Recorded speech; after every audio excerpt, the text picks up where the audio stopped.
Hey everyone. So I'm here at Watoga State Park in Pocahontas County, West Virginia. And when I found out that we were coming here for a little vacation, um, I decided I'd look up and try to see if there were any ghost stories about this place or if there were any stories about anything strange, odd, or curious. And I found one. In the Pocahontas Times, I found the story. I think it was entitled "The Ghost Story That Almost Wasn't the Ghost of Jesse's Cove." And I'll put the link to the newspaper article down in the description. But anyway, I was like, oh yeah, this is interesting because the story, as it was told in the paper, there were some specific claims that were associated with this ghost sighting, when this ghost was seen or would be seen. However, the problem was that there was no way I could arrange for those specific instances to occur in order to make the ghost manifest, in order to test the claims. Because what happens is, according to the story in the paper, the ghost was supposed to manifest to warn people of impending danger. So, like, for example, if a tree limb was about to fall across a trail that you were walking, the ghost would appear and warn you off the trail. As you can see around me, there's plenty of trees that fall and so on and so forth. We went hiking the other day. There's all manner of trees that have fallen across trails. So the ghost was supposed to appear then. If there was a rattlesnake or something in the trail, the ghost would appear. It's a rock slide, any number of things. Well, according to the story, the ghost was supposed to be the ghost of a young man who was killed in a quarry accident. There's a lot of stonework around here, and as the story goes, the young man didn't know that the blast was going to go off to cause the rocks to explode, and he was caught in the blast and it killed him. And as part of his haunting, he now warns people of impending danger. Well, it's an interesting claim, but it's not one that I can set up to test, not without risk to life and limb. So I read through the story. And it was pretty interesting. It was an interesting and fun story.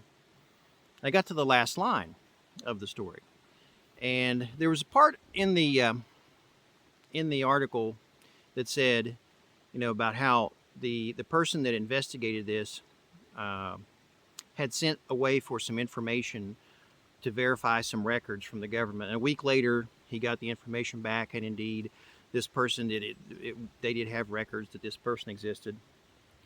Well, so at the last line of the story, it says, "And if you believe anything came back from the government in a week's time, then you'll believe every word of this story."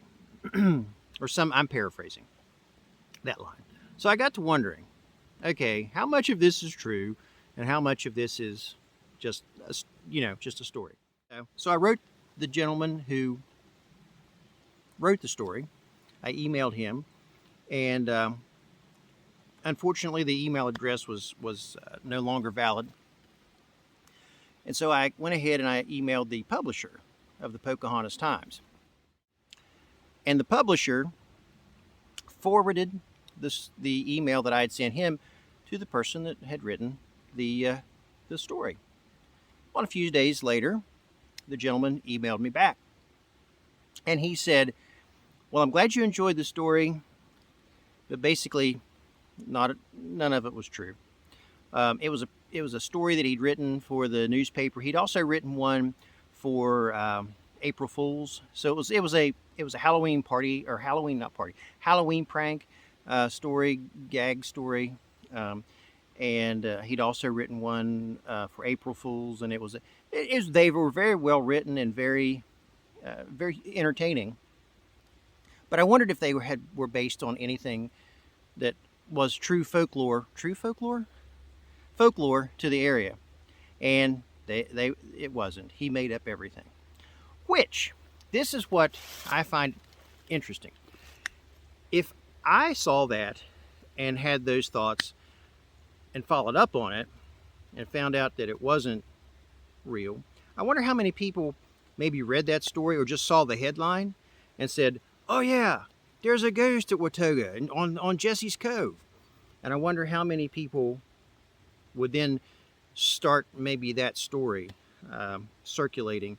And the people that weren't necessarily from here, like me, that's maybe live in the state but aren't from Pocahontas County, or even the people from Pocahontas County that just made that passing reference to the story, or just saw the headline or whatever, and the story starts and then it continues and perpetuates, and with each retelling it becomes more and more and more added to it.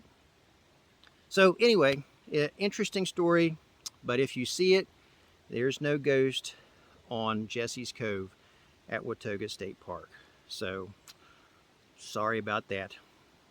So you guys, if you got anything from what I have what I presented here for you, please hit the like or subscribe. I'd really appreciate it.